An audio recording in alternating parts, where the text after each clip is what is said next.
Hey, what's up there? Happy Friday to you. Sending out sunshine blessings here from the south of France. It's Dr. Andrea, if you're tuning in for the first time. I'm the host of Liberate, Your Authentic Self. And I like to jump up here on Facebook every now and then to spread some love and some positivity. And this has been an interesting week. Interesting in the sense that there have been like all sorts of energy and spiritual and turmoil and all sorts of stuff going on.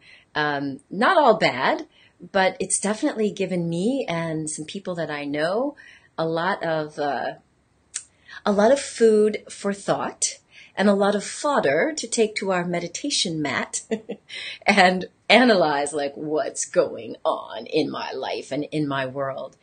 And one of the things that I think was somewhat troublesome for somebody to learn is that some of the experiences that she had in her past, which were really quite traumatic, she felt like she should be over them because she'd been in psychotherapy and psychoanalysis and she'd been doing all of this personal development work. And she was really surprised to learn about how the brain is affected by trauma and how even when you're doing talk therapy or antidepressants in her case, she had taken antidepressants and anti-anxiety medication because she was just so flooded. And she was like, shouldn't that make it better? Shouldn't that make my brain better? So today I wanted to share a little bit of the sciencey side of my life. It's kind of fun what I do in terms of, I don't do psychotherapy in that sense, but I am doing a lot of therapy in my work. So whether it's as a healer or a coach or a mentor or just a teacher, there's a lot of help that I bring to people when they just understand how the body and the brain works. Because I feel like there's so much that we get trapped in thinking that things should look a certain way or be a certain way. And then when they don't, it's like, what do you do with that information? What do you do when you're trying everything that the world says should make you feel better and look better and be better, and yet you're not seeing it change? And specifically, I wanted to talk about that with regards to what happens when you experience trauma. So what's up, Jacqueline? Lovely to have you here. Glad that you got to make it on this beautiful Friday where we are, doing what we do, sharing the love. And yes, Randy, that is what I'm doing. I'm speaking the truth in love. My desire is really to help spread love and awareness of what is really going on in our heads and in our hearts, because for me, there's nothing more important. Coucou Audrey, elle a dit que bonjour, tu as connecté et ça tombe bien, tu as besoin aujourd'hui. Bon, I am happy to provide. I'm going to be speaking in English though, so hopefully it'll all make sense. And hey, Katrina Spiegelhauer, she is one of the authors in Time to Rise. And Katrina, you will be seeing more of her with an interview that we did that is really, really insightful. And it's about how do we move forward in our lives when we've had something traumatic that's happened to us. And I think it's I don't know. I used to apologize for all of my nerdiness, but working with this particular client and then doing this workshop that I just did in California, I was so heartened that people were like, oh my God, this makes so much sense. And this explains so much about why I was blocked. It's like, why don't we learn more neuroscience in school? So, thank you, Nellie. You're loving what I'm sharing, learning so much. I'm so, so happy. And of course, Audrey, I know that you're bilingual. I'm just saying, just in case you were hoping for French to keep going, I'm not. So let me get into this. And if you know anyone who's experienced some sort of trauma in their past, and obviously I do talk a lot about my work as a sex educator and helping women through trauma. A lot of the people that I work with have really experienced some of the worst things that you could imagine in life, whether that's physical or emotional or sexual abuse, people who've dealt with addiction and eating disorders. So it's not just like, I don't know. So that's part of my experience professionally coming in. And the other piece of it is just understanding that when we're young, when we are tiny, there's all sorts of programming that happens in our brains. Now, I share a lot of this in-depth neuroscience geeky stuff in the Orgasm Prescription for Women and in I Love You Me. And yes, Katrina, we are going to get the oxytocin flowing because we want the positive brain chemistry, right? So think about this.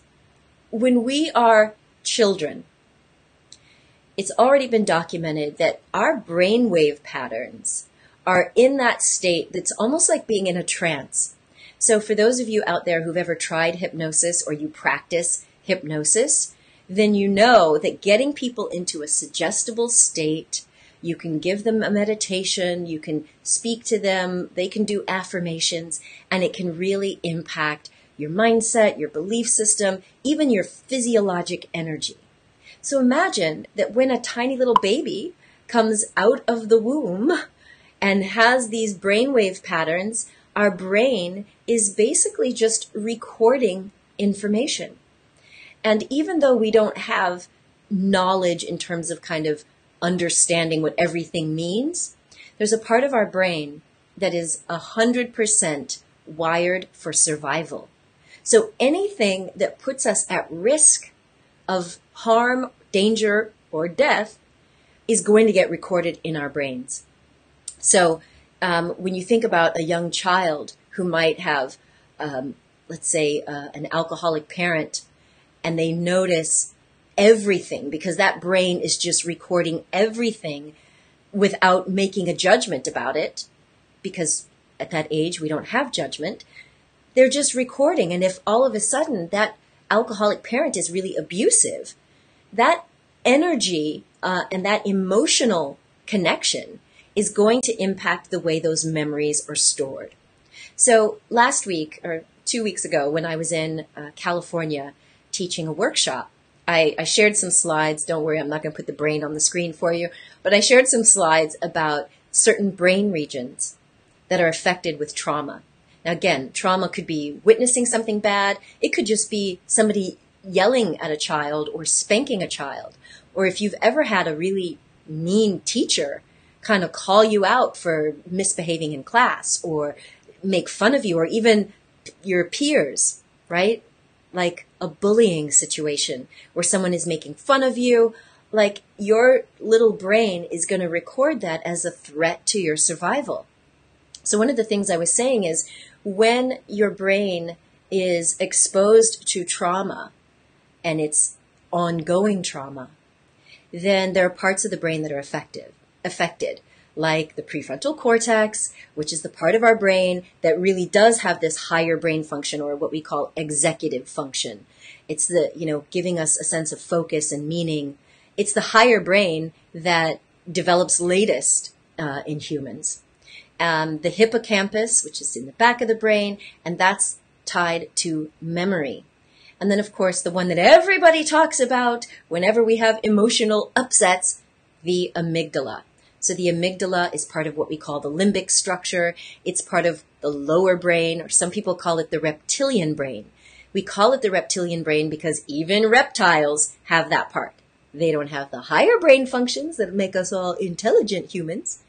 So anytime you have something that has a big emotional charge, then the amygdala is getting reacted. And it's going to tie that experience into the hippocampus. The hippocampus is all about memory. And so if a child experiences some bullying on the playground or some abuse at home, or even just witnesses a sibling or their parent being abused, that emotional charge is sending a memory into the hippocampus. And if we stay stressed out long enough, it's going to affect those brain centers. So enough of the intense neuroscience, but here's why it makes sense to us to really talk about it now as adults. The reason being is those parts of the brain, if you've had repeated exposure to something stressful, they tend to overreact. Meaning, for that child who did have that alcoholic parent, let's say, every time the parent comes home, they're going to be kind of on a high alert, checking, okay, has daddy been drinking? You know, how, just even the way that they slam the door, the way they throw down their keys, they're going to be on hyper alert. They're going to be very vigilant, looking for cues of, is this going to be a day I'm going to be abused or not? And scientists have shown that if a child before the age of like 7 years old has experienced a lot of trauma or abuse and didn't have a compassionate caregiver, whether that's a parent or some other adult or even a sibling who's able to help make sense of it, to tell that part of the infant's brain, it's okay, you're not going to be at risk for death forever.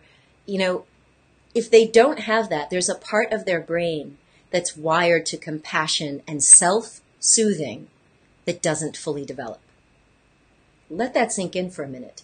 Because when we're stressed as adults, have you ever known anyone who just like either completely crumbles? Like as soon as you're about to give them some news, this happened years ago when I had to fire someone, and she just started bawling her eyes out. And I was like, oh my God, I felt so responsible. And she explained to me that it triggered something in her. I wasn't mean, don't worry, I was not trying to, tear her down. But it triggered something in her. So some people will experience like that crumbling where they just cry and they become a mess. Some people get violently angry. So if you've ever known an adult who's like not regulating their responses, it may be because they never learned those mechanisms of, hey, let's look at this situation. Are we really at risk of dying? Can we bring down that stress response or not? So here in the here and now is another reason why I want you to just be mindful of the experiences that may have happened to you and why you're finding that you can't move on. Because to get back to my earlier story, when this woman was saying, look, I've been in psychotherapy for this issue, and I intellectually understand what happened when I was a child is not the same thing that's happening to me now. In her case, she said she's in a loving relationship. Her husband, she trusts him, she adores him, and yet in the intimacy department, she still gets reactive as if she's experiencing some of the traumatic experiences that she had in the past. And I said, well, that's because your brain has been affected by that trauma. And talk therapy is not necessarily going to get to the point of rewiring your brain, unless, of course, you're meeting with some of the people that, I interview on my show, people who are teaching you how to go in and rewire the brain and even change the past. Some of my good hypnotic people and NLP people, we talk about going back into the past and changing what happened. Inner child work, where you're going back and soothing that inner child that was wounded in whatever that experience was. And so when I think about all of this, and I think about the reality that most of us keep our traumatic experiences to ourselves. Now, if you've read any of this book, Time to Rise, or the book that the other group book that I did before that, which is called Turning Points, we've had people from various different backgrounds sharing their personal stories about the things that they've experienced. Some of them were traumatic, some were just sad, but how they've overcome. There are a number of ways that we can overcome traumatic experiences. But one of the ways that I found most helpful in the last, year and a half is when someone is able to actually verbalize and externalize what happened to them. And so if you are someone who likes to maybe journal, journaling is a great way to kind of get things out. Sharing your story in a support group, being at, for some of my people who are in AA or in Al-Anon or CODA, people who've grown up in codependent situations, by being able to be in a safe container, whether that's a therapy environment or with other people, and finally owning your story and externalizing it is part of that process. And the reason that I really want you to think about anything that you may be storing is because even if you're just intellectually getting it, right? You're intellectually going, oh my gosh, now I understand. Growing up with an emotionally distant parent, for example, or whatever that thing is, if it's affected the wiring in your brain, the good news is you can rewire your brain. And that takes a little more consciousness than just sitting in a therapist's office. And it definitely takes more consciousness than just taking antidepressants. So the good news about having a brain that is plastic, for those of you who are into neuroplasticity, we have this ability to rewire and even create new neurons in our brains. See what I'm saying? So, hey, Trevor, thanks for joining the party. And Jacqueline, where can you buy the books? You can get them on any bookseller, Barnes & Noble, Amazon, of course. I will pop up the links, and if anybody else is in here who could do that, please do. So I'm kind of waxing philosophically about this neuroscience thing because I just want you to be aware that the rewiring process is crucial, and especially when it comes to you taking control. Because the more that we hide or the more that we feel shame or guilt, you're just reinforcing those tracks in the brain. And so when we have traumatic experiences, especially when it's an emotional charged experience, it's almost like if you could imagine creating grooves into our very plastic brain.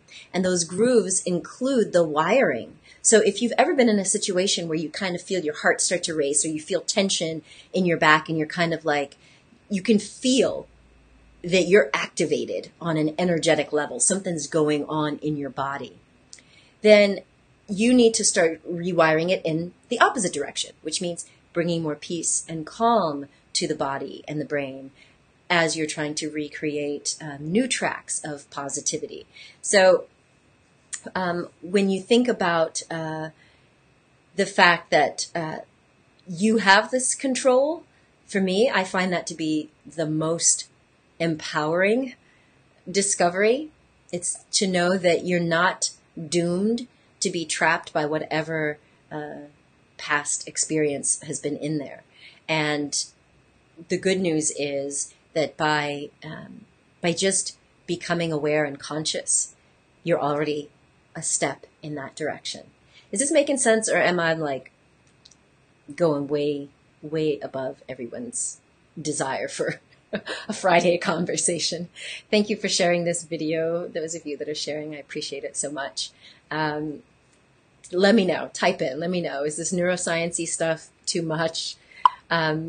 Because if you've ever heard of these ideas about us having a pain body, I think it was the lovely Eckhart Tolle who really helped a lot of people come to grips with this idea that we have a pain body. And most of my yogis would say, yeah, it's your auric field.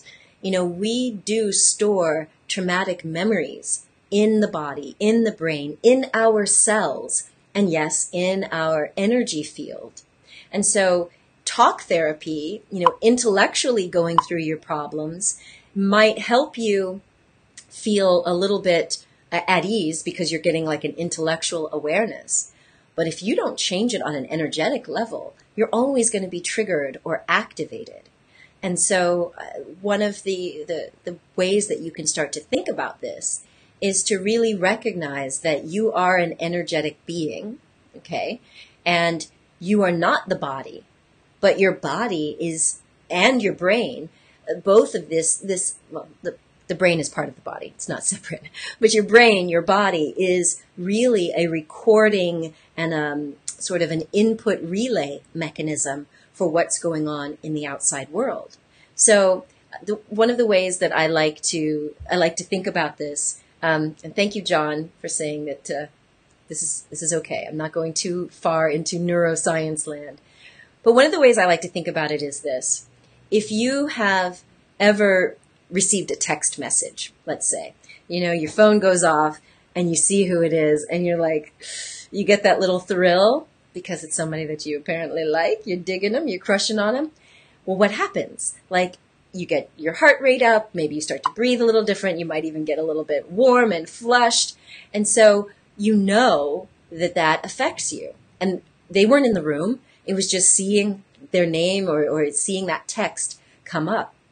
And it's the same thing when we might anticipate going to see someone or someone's coming to see us. We can already feel it in our energy field.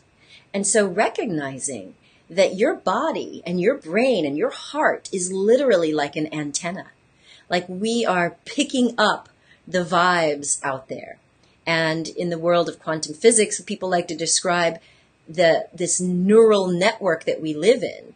Like we're really connected to everyone through this web of energy and information. We're really not as separate as we like to think that we are in terms of our connection, right? And so it's a matter of understanding that if my body and my brain is picking up all of these energetic cues, and some of it is getting stored or locked into my energy field, and then that is then re-triggering my brain or my thought processes, then who's in control? Who's in control? Now, I want you to kind of start to recognize that there's a difference between your body and your essential self or your higher self, your real self, your authentic, whatever you want to call the part of you that animates this body. Because you're not your body, you're not your brain, you're not your mind, you're not your past experiences, you're not your failures. Like none of that is you. You are the consciousness that is, moving around through this body and experiencing life through this body. You are the awareness. You are, what do you guys call it? Do you call yourself a soul, a spirit? If I were to ask you right now, who are you? What would your response be? Go ahead, type it in. And Kirsten, I like your question. What about knowing about bad things that went on as a child, but nobody told you what happened? Like that is still there. Just the fact that you're conscious of it. And so does it trigger you at all? Does it make you feel a sense of either fear or shame or whatever? Because, you've probably heard me say, if you've listened to any of my lives before, there's this common saying that we are only as sick as our secrets. And so if you're keeping secrets, if families are keeping secrets and hiding that shame, that's going to affect everything about you.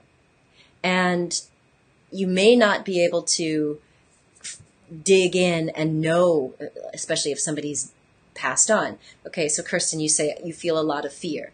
And so that sense of fear, that sense of not being okay, that sense of always having to be on guard, like there's some big secret or there's something that happened, that affects our brains. And again, the research shows that these parts of the brain, like the left prefrontal cortex, the amygdala, the hippocampus, like all of these parts of the brain are affected by this ongoing sense of threat. And that means that you're never going to feel 100% at ease until you know or until you just decide that it no longer matters. And so I started to ask you, what is it that you think that you are? So Trevor, you say you are a spirit, a soul, having a human experience. I love it. Ninette, you say that you are a living soul. Nice. Oh, sorry, a loving soul. So if we are a soul, if we are a spirit having a human experience, so this question, who are you, is something that can be the most empowering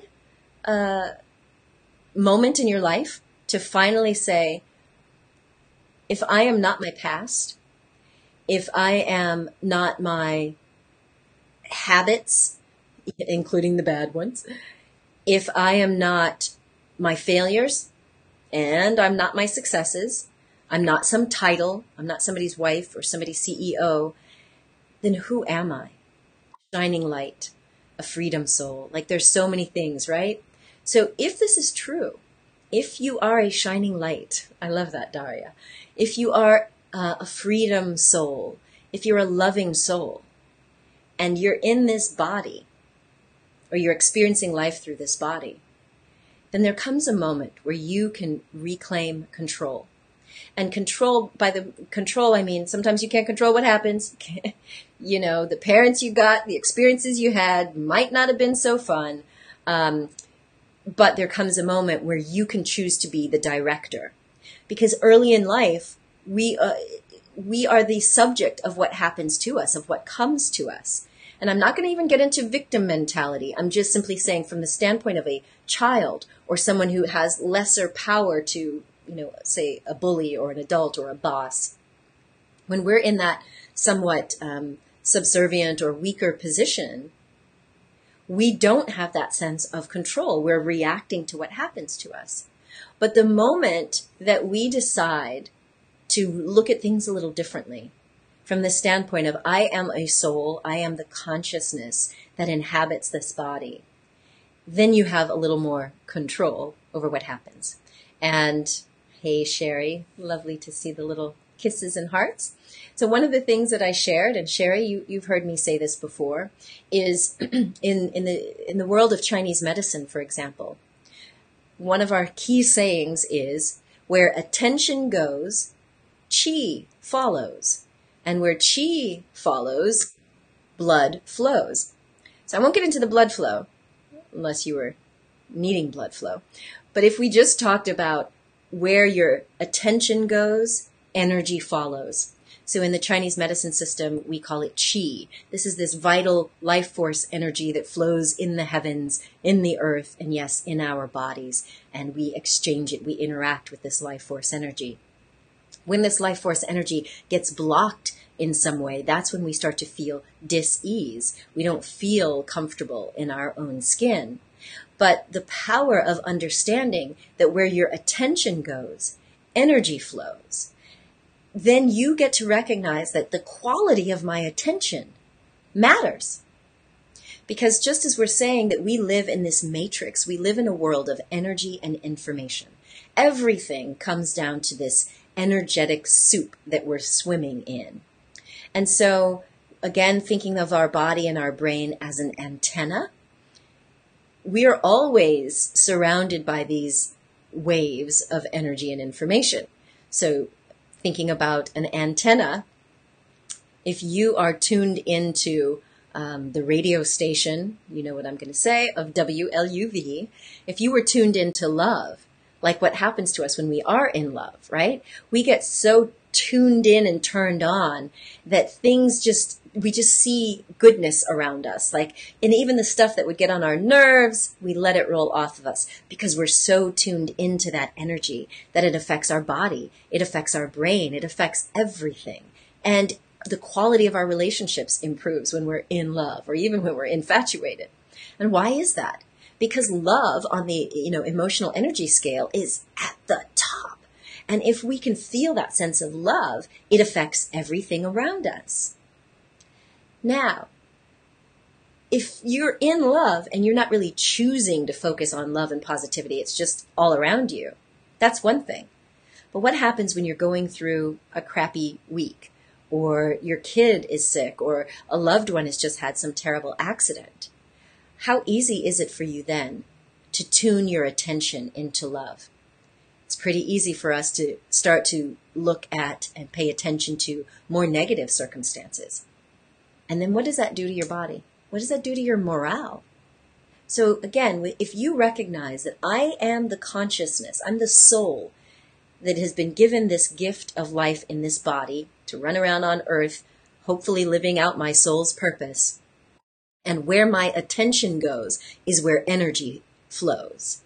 Then I have the choice to put my attention and put the flow of energy into a positive, or healing space. Literally, we can flood ourselves with this positivity, and it will start to impact the body, the brain, and our auric field.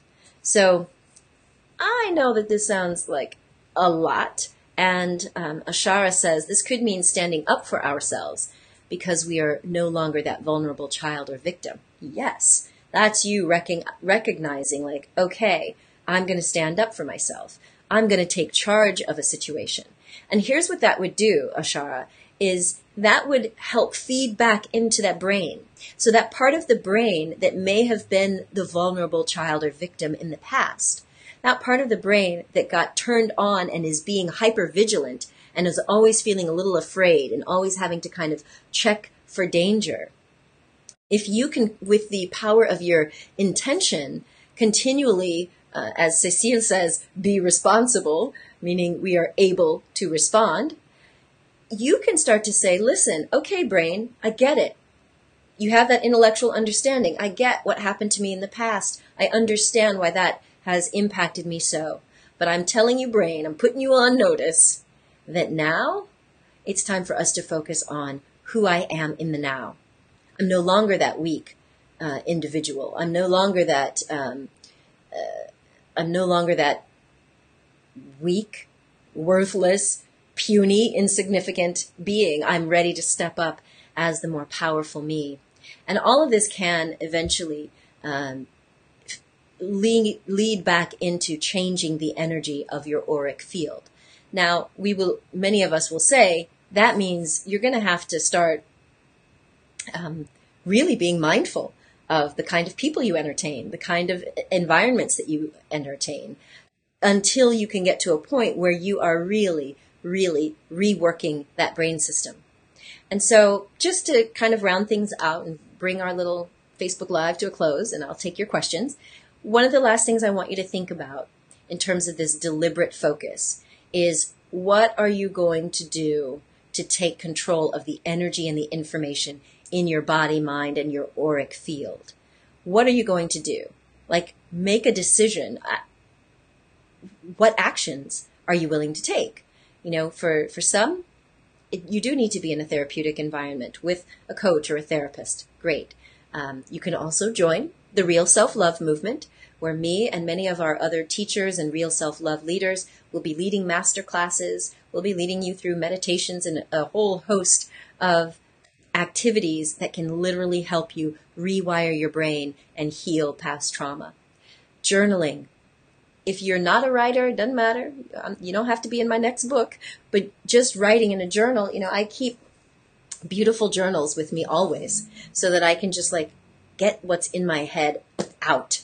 And then you can go back and reflect on it. There's something that's really, freeing about finally getting something that's in you out of you.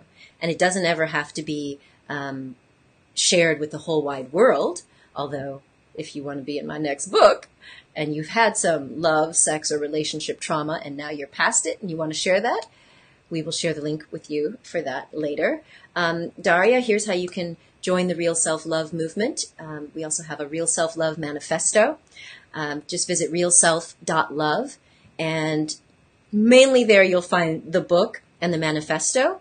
And in the next week, you'll see how you can sign up for these free masterclasses, where myself and some of the other teachers will be leading these exercises.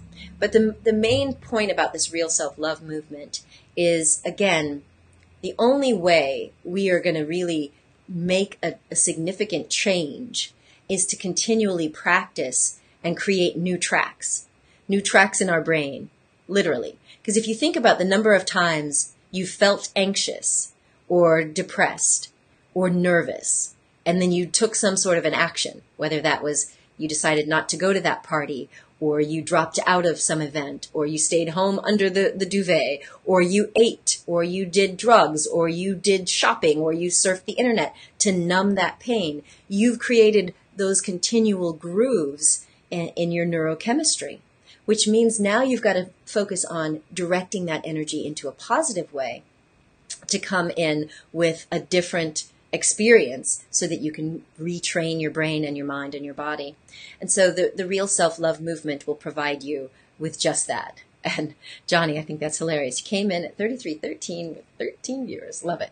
So here is the other piece of that. So joining the Real Self-Love movement, I would love it. If you are someone who would like to get help with writing, using creative writing about your life or your life experiences, next week we start a group writing course. And I actually don't have a link for that. Do I, Sarah Kate? But if you're interested, you can send me a private message. We have a few spots. It's a group writing course. It's really meant to help mentor you and guide you if you have a book in you and you'd like to get it done in 60 days. This 8-week course is designed to help you learn about writing, structure, flow, and so that you can get your book done if that's something that's been on your mind. And of course, if you're interested in being in my next group book, which is the Life Rewritten series, Life After Love, Sex and Relationship Trauma, then we'll also share information about that. But I want you to just remember and maybe ponder over the weekend, maybe start journaling over the weekend, just really tapping into this question, who am I? Who am I? And let that question just be there without you trying to answer it. Because you might realize that there's this wounded part of you that still feels like that scared little abused child, or you feel like that wounded, bruised person. And as you understand that if that's what you're identifying as, that's going to just stay locked into your energy field. You will perpetuate that. And that's okay. Allow that information to come up. But eventually, if you keep asking the question long enough, who am I? Or at least, who am I being in this moment? And like one of you said before, it's like if you realize I'm not going to be, it was Ashara, I'm not going to be that vulnerable victim. In that moment, you're choosing. You're saying, okay, who am I being in this moment? When you're getting upset with someone or feeling less than someone or feeling jealous, who am I being? Because if you recognize that you're being some conditioned version of yourself, then you're one step closer to reclaiming your true identity as this divine spark of God consciousness, a soul, a loving light, all of these different things that you've shared before. So who am I? Who am I being right now? Ponder these over the weekend, and if you have anything that comes up, I would love for you to send me a message, because I really want to hear from you. I want to know if, did you just waste however many minutes I've been on here? No, hopefully this has not been a waste. But hopefully you're getting the sense that there's so much more power available to us. And even if you're feeling a little tripped up right now, that's okay. By becoming the witness, by becoming aware and being willing to say, whoa, I am being the victim right now. I just want to go watch Netflix and eat, Ben & Jerry's vegan, non-dairy ice cream. No, just kidding. Unfortunately, we don't have that here in France. Otherwise, yeah. But you know what I'm saying? Sometimes we do need to just have that recognition of, whoa, what am I doing? Am I sitting here in the midst of having a pity party? Because you're going to be perpetuating that. And so the last thing that I'll say, let's see what you have had to say here, Daria. How to let go of guilt and being a workaholic. Because you realized that that's not how you want to live. And still, even when you wake up at 11, you feel terrible and guilty. Well, my darling love, the next thing is compassion. And we have, when you do sign up for the Real Self-Love movement, I think that's on there. Anyway, you'll see on that site, you can go and get a bunch of gifts. They're usually free gifts with buying my book, I Love You Me.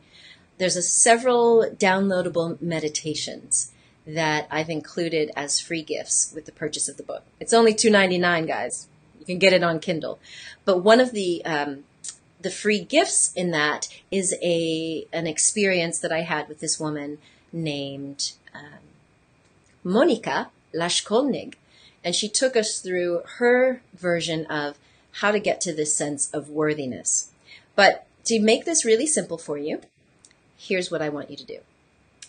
I want you to do with us, right here and right now, a little bit of this compassion meditation. So in the Eastern tradition, it's called the metta meditation.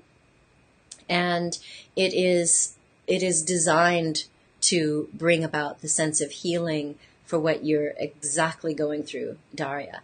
And it can be really hard for us to practice self-compassion. I know it was for me too. My thing was like perfectionism and always feeling like I had to do and be perfect. And learning that you are having a human experience, and by having a human experience, there's stuff that goes with that, which means you got to eventually learn to forgive it. And so part of the underlying mechanism of compassion is recognizing that we all have our own human stuff. We all go through some stuff. And so thank you, Faida, for the greetings from snowy London. Finally, our snow here has melted. So when we talk about the compassion meditation, and perhaps Sarah, if you're still here, pop in the link for the compassion meditation thing. You can join the Compassion Meditation Challenge for free.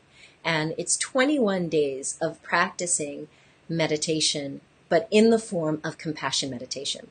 So for those people who say, oh, I don't like to sit there, close my eyes, my mind is going. The compassion meditation is ideal for people who say they can't meditate or they get too antsy because it's guided. You're literally, first you're tuning into the feeling of compassion. And that means, again, if we're thinking about our little radio or TV station, your body and your brain, your heart, you can tune into what would it feel like if there was some compassionate being sending you the wish that you not suffer. What would it feel like if, whatever that being is, it could be a parent, a grandparent, God, the Buddha, Jesus, Muhammad, it could be whoever that truly compassionate being. Imagine that they are saying to you right now, oh, honey, I just pray that you not suffer. May you be free from suffering. May you get through this ordeal and be at peace. What would that feel like? So you really want to get the experience of what it feels like when someone is wishing you kindness. They're sending you this feeling. And if you're able to do that for yourself, ideally, in the meditation process, we first wish those feelings to ourselves. And Daria, and anybody else out there who's been dealing with beating yourself up, feeling guilty anytime you take a break or don't do something well or whatever, it is going to be a challenge, but by doing it over and over and over again, you will get back in touch with the soul, the higher self that recognizes, honey, you're having a human experience. Yes, humans go through these feelings of guilt and grief and beating ourselves up. That's part of what human life may entail. Not everyone goes through it, but we all have something, in the words of Stevie Wonder, everybody's got a thing, right? Like everybody's got something.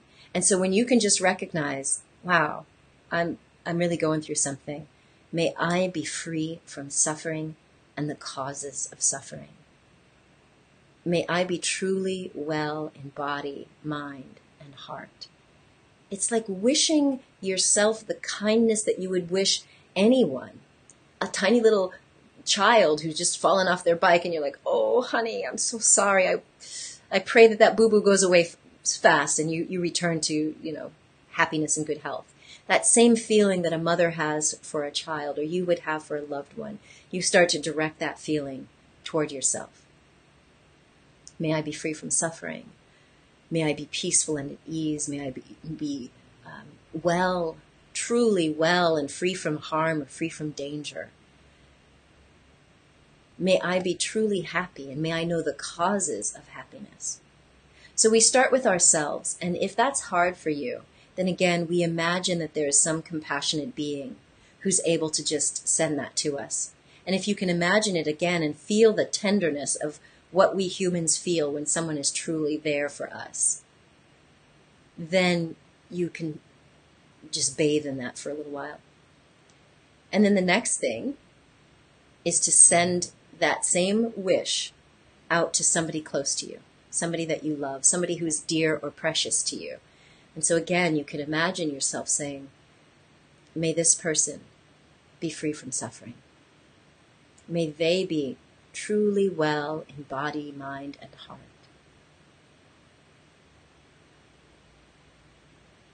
May they be truly happy and know the causes of true happiness. May they be peaceful and at ease. And literally try to feel what it feels like to send that wish out from your heart to a person who is close to you. Now, the reason I created this 21-day challenge is, one, for some people it's a challenge for them to be able to continually practice meditation every day. And sometimes it's a challenge when you get to the 3rd level or the 4th level. So first we send these well wishes to ourselves. Then we wish someone close to us the same wishes of kindness and compassion. And then we go to the 3rd level, which is somebody neutral. You know, somebody you don't love or hate. Maybe it's the FedEx guy or the person that you always see at the gas station. It's someone neutral, and you say the same thing. You just imagine this person, and you say the same thing. May this person be truly well in body, mind, and heart. May they be free from suffering. May they know true happiness and the causes of happiness. May they live peacefully and at ease. Like just wishing that they be benefited and blessed in their life. And again, you want to feel what that feels like. It's not just words that you're repeating. So Jacqueline, I love that you've taught this as well. And yeah, it's one of my favorites as well. Because getting back to the neuroscience, did you know that they've actually studied people who have practiced these same compassion meditation, and it has lowered problems with anxiety, depression, all of the compulsive behavior challenges that go along with addiction. This has been studied by people who were like, wait, why does this stuff work? And looking at how it changes the brain. And so again, you don't have to sit in lotus position and om or be on the side of a mountain to meditate. And you don't even have to be by yourself. I've been in plenty of meetings or on the train, and I just practice the same intention. Because remember what I said, where our attention goes, energy flows. And so if I'm, seeing somebody that I think might be suffering, I just can say to myself without even having to open my mouth and sending this from my heart, may this person be free from suffering. May they truly be well in body, mind, and heart. And the more that you're able to do that, the more you are going to change the wiring in your brain and your body. You are going to raise this vibration.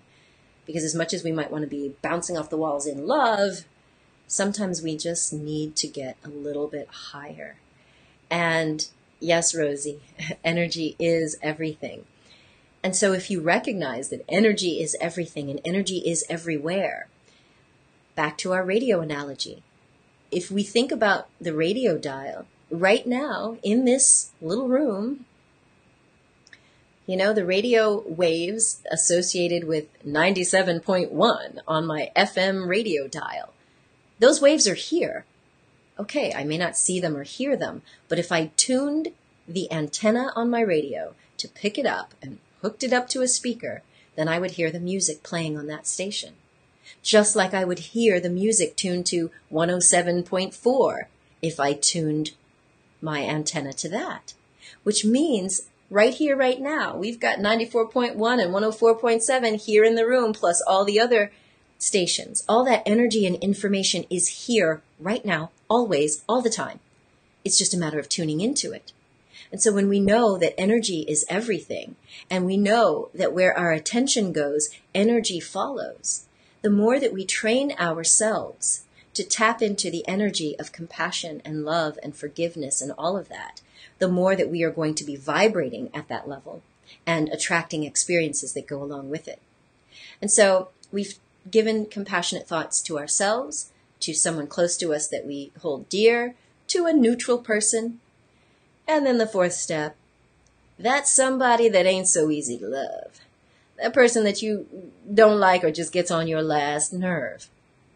Now that you've generated all that good feeling, you don't start with the hard ones, then you really get into that heart space to say, may this person also be free from suffering. May they be truly well in body, mind, and heart. May they know true happiness and the causes of happiness. May they live with peace and at ease. Because if you could get to that point and really feel it, who is the one sending compassion? It's not the little ego that's all full of hatred and jealousy or woundedness. It's your soul. It's your higher self. And the more we connect with our true self and the source, the more we are going to find that energy flow moving us, healing us, and moving us forward in life. And so, Rosie, you're asking, how do you stop the negativity against someone who has hurt you? Well, obviously, we live in a physical world. So if someone is there hurting you, I'm not saying you particularly, but if there is somebody in our space, in our realm, we need to get them out so that we can be safe, obviously. I want you to get yourself or your loved ones to a safe space physically. But on an energetic level, if there is someone who has either hurt you in the past or you think maybe continually hurting, then again, when I just asked that question, if you were sending out love and compassion, who's doing the sending? It's your consciousness. And who is the consciousness? It's you, the soul. And so I would say, Rosie, if someone is sending out negativity, then you need to contact them on a soul level, not on an egoic level. Because from the level of the soul, we don't generally hurt other people. Now, we could get into a conversation about karma, and some souls have accumulated a karmic imprint, like, people are born and they do mean things. But I'm talking about if we get even beyond that to the spirit level, then all of us, including the meanies, these mean people who've done us wrong, at the deepest level spiritually, they are perfect. And whatever is covering up their perfection and their godliness, that's what's causing them to be mean or evil or attacking. Healthy, happy, energetically balanced souls and spirits don't cause harm to others, not intentionally. Yes, we all make mistakes. But if someone is being intentionally mean or malicious, they've got something covering up their divine, radiant self. And so I would say, Rosie, that maybe it's dealing with them on a soul level to wish them well. Like, if you really think about this phrase, may you be free from suffering and the causes of suffering. What is it that causes our suffering? Anyone want to type in? What is it that causes your suffering? When you're suffering in life, what causes it?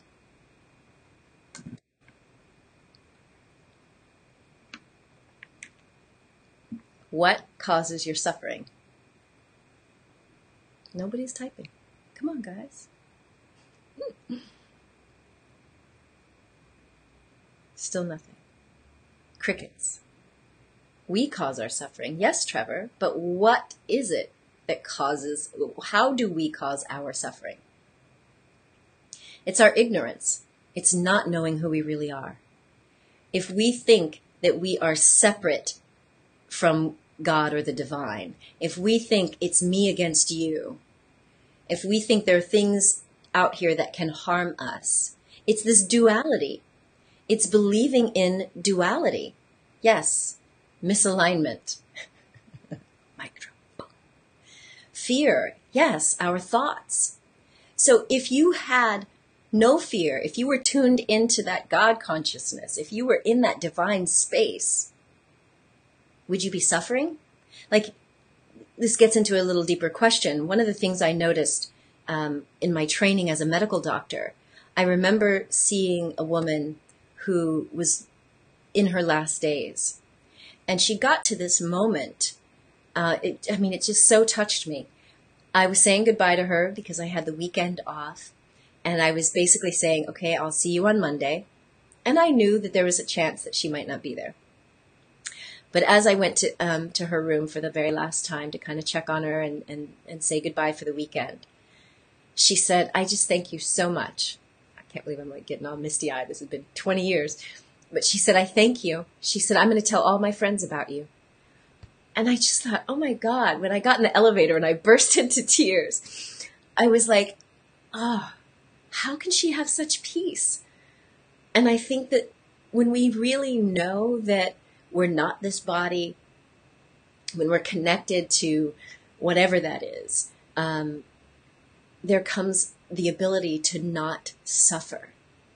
We suffer because we think that we are separate, individual, puny little, I gotta get mine beings. And so if you recognize that this person who may be doing something to hurt you, they've got something that is blocking their soul's light. Because we can have differences of opinion. We can have different ideals about how we want to live our lives. But we shouldn't really, if we were truly in our most gracious state, we shouldn't be hurting one another. And it's our ignorance of who we really are that causes our suffering. So that may be a little far-fetched or deep, but if you're able to just say, at the deepest spiritual level, I know that this person has good in them. And whatever is blocking them, I pray that they are awakened, that they can have their enlightened moment.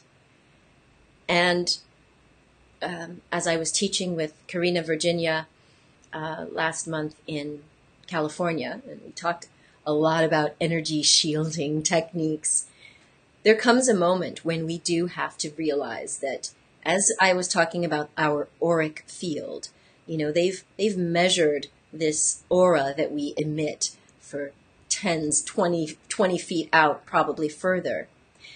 Then your energetic space, you might need to purify, cleanse, and protect.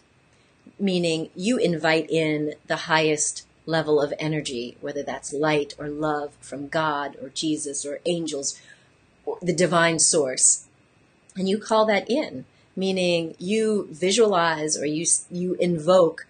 We do Qigong, so we put protection around us through our Qigong practice. But again, where your intention or attention goes, energy flows. And so you can say, you know what? Angels, if you believe in angels, I need your protection. Call them in so that they are protecting your energy field.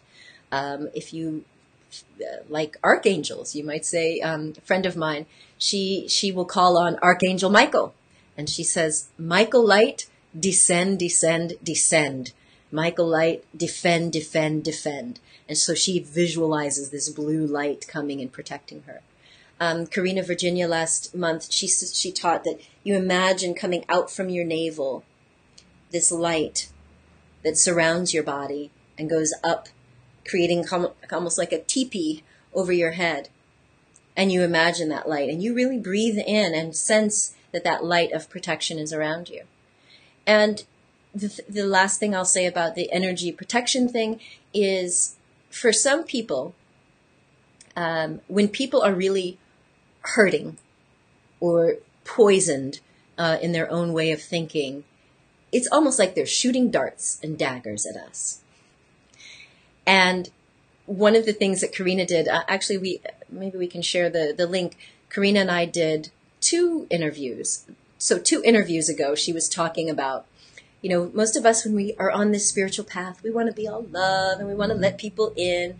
But sometimes she's like, you need to just energetically put out your claws.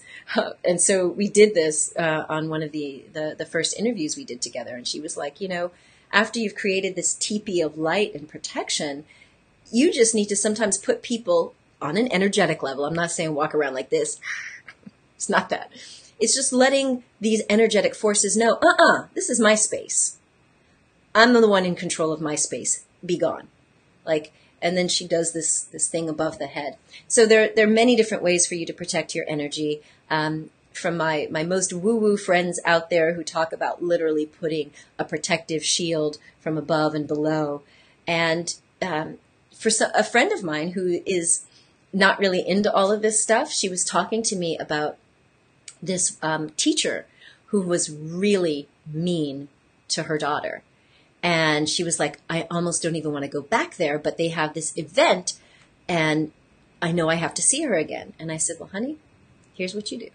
You just imagine that you have a force field of positivity. And if she says anything snotty, or even if she just looks at you weird, just imagine that it's coming and bouncing off your force field and dropping. You're not going to be touched by it. And, you just brush it off and keep it moving. I said, don't let it in. Because we suffer when we think that everything is personal. If you think you're a person, you're liable to suffer. If you know that you're a divine God consciousness, then suffering is optional. Yes, the physical body may experience pain, but you don't have to suffer. And so don't take it personal, I told her. Don't take it personal. That's her stuff. She's clearly got issues. If she's going to go off on your daughter for doing nothing and then direct stuff at you, she got something going on. Okay? And we're not going to analyze it. We're not going to get involved. We're going to take the high road. And it was so hilarious because when I saw her, I was like, oh, how did it go? I know you had to go back there for that performance. She was like, you're not going to believe it. Not only did she not shoot daggers out of her eyes at me, she came up to me and was so nice and so sweet. It was like everything changed. And that's exactly what Gaia, the woman who created this smiler, she was practicing the Compassion Meditation Challenge, which if you go again to attunementmeditation.com/compassion, she was practicing the compassion meditation. And she was saying that people were changing around her. There were, difficult people that she was working at the hospital with, people who were really having some psychiatric challenges. And you don't have to say a word to them. Not like, hey, I'm praying for you. That might really piss them off. But on an energetic level, just finally getting in touch with the God in you to say, wow, I want this person to stop suffering. To remove whatever veil is preventing them from knowing who they really are that causes them to be so mean and evil. So I have gone over time, as always. It's impossible for me to talk for less than an hour, apparently. I don't know how I do it on the radio. I guess because I'm interviewing other people. So anyway, I hope that this was helpful to some of you who might have been going through some energy or emotional challenges. Just remember that we are multidimensional beings, okay? What we're experiencing on the earth plane is not be all end all. We have an energetic presence. We have a spiritual presence. And ultimately, your spirit, the highest version of you, is what should really be calling the shots in this lifetime. And that's why over time, through our personal development and spiritual evolution journey, we do come to realize who we really are. And that's when everything can change. That's when you can have a quantum leap. That's when even the medical literature describes miracles. How do people have these healing miracles? When they tap into a higher state of consciousness, that trumps everything on the planet. All of these physical laws, even the law of gravity, is not subject to the spiritual laws. So how do people levitate and walk on water or be in multiple places at once? It's through practicing the laws of the universe, the spiritual laws. So anyway, I'm so glad that this has been helpful to you. Yes, the website is attunementmeditation.com/compassion. And that will get you into the 21-day compassion meditation thing, which is so wonderful. You can practice it for 21 days. I'm going to try to do this for you. attunementmeditation.com/compassion. It's totally free. Dun, da, da, da. There, I did. So that's where you can find it. Oh, thank you, Zazie. Now you've already done it for me. Dun, da, da, da. Yes, Kirsten, if you would like to watch this again, this will be posted right here on my Facebook page. Share it with other people. Listen, watch it again. And I'm happy that this has been supportive to you as well, Ninette. So glad. And Sherry, so lovely to see you as well, my peeps in America. Good news for my American posse and any of you who'd like to come to America.